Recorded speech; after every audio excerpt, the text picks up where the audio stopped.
track reviews.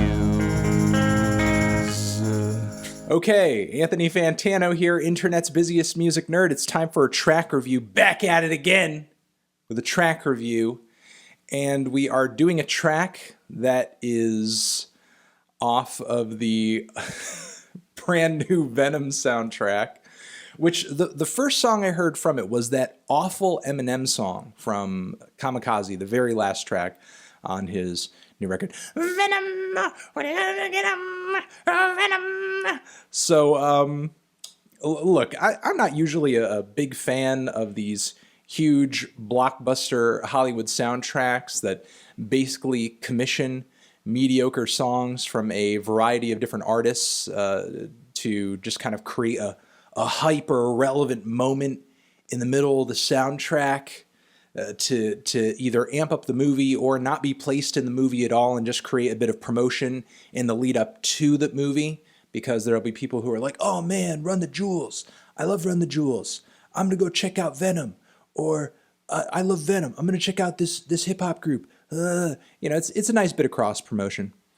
But when you see one of the best hardcore hip hop outfits out there today jumping on that bandwagon, you get curious, you want to try it out, you want to give it a shot, you want to see what's up. I want to see what's up. My curiosity has gotten the best of me. So Run the Jewels, Let's Go, the Royal We, new single, Venom soundtrack, let's give it a go. Let's see what's up. Is it good? Let's try it.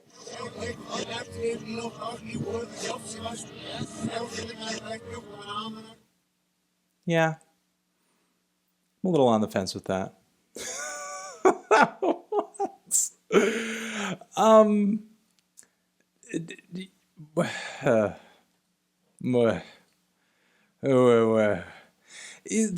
Okay, so what are my thoughts on this track, essentially? I think that there are some smart thematic elements to the song that I think speak to the film in question, the duplicity of Killer Mike and LP. Some of what sounds like I'm guessing sampled instrumentation placed into this track. It sounds like some really grand, dark, sour, ominous, orchestral, big blockbuster movie soundtrack string sections just to kind of create a bit of darkness thrown in between all the verses on this thing. There's not really anything to speak of in terms of like a super strong hook or refrain or anything like that. They're just kind of hitting you with these verses and then throwing these ominous strings in there and then getting right back into the verses, which in theory, I don't necessarily mind as long as what lyrically and vocally Killer Mike and LP are delivering is fire. So those are not bad things about the track. It does sound pretty dark. It does sound pretty foreboding.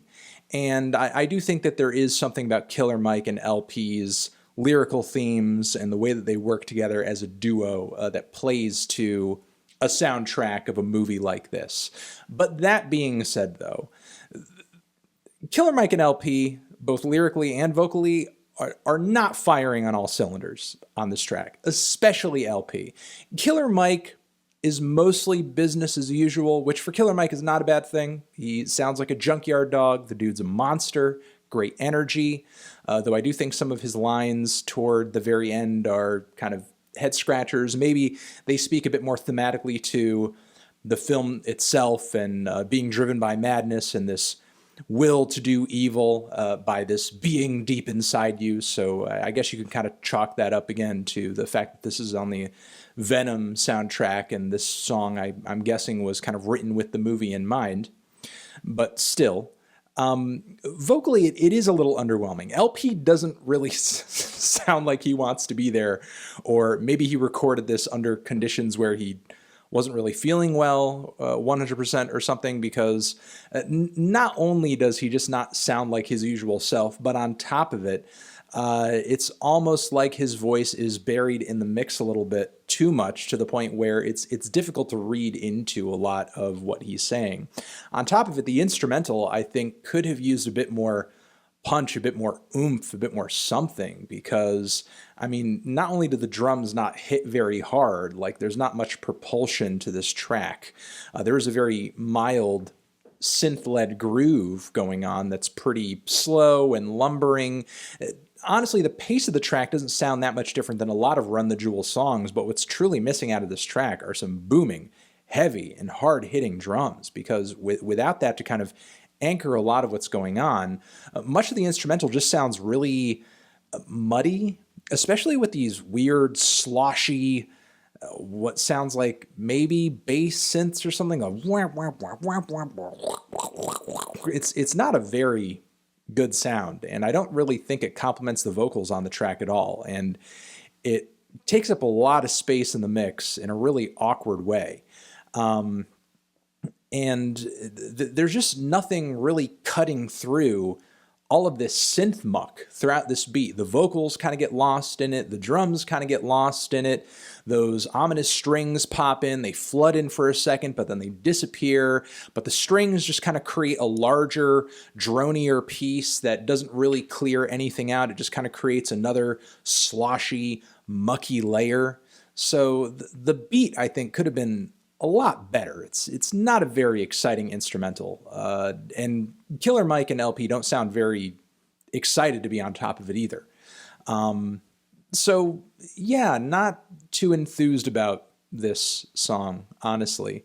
Though it is a one-off track.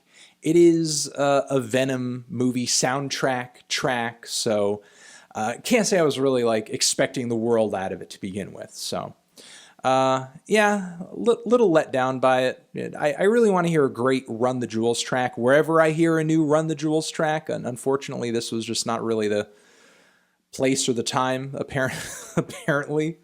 But if you guys check it out, let me know if you love it, you hate it, why, what you think I should review next, and I will catch you in the next one. Over here next to my head is another track review that you can hit up, either that or the link to subscribe to the channel. Hit the bell as well, and that's it.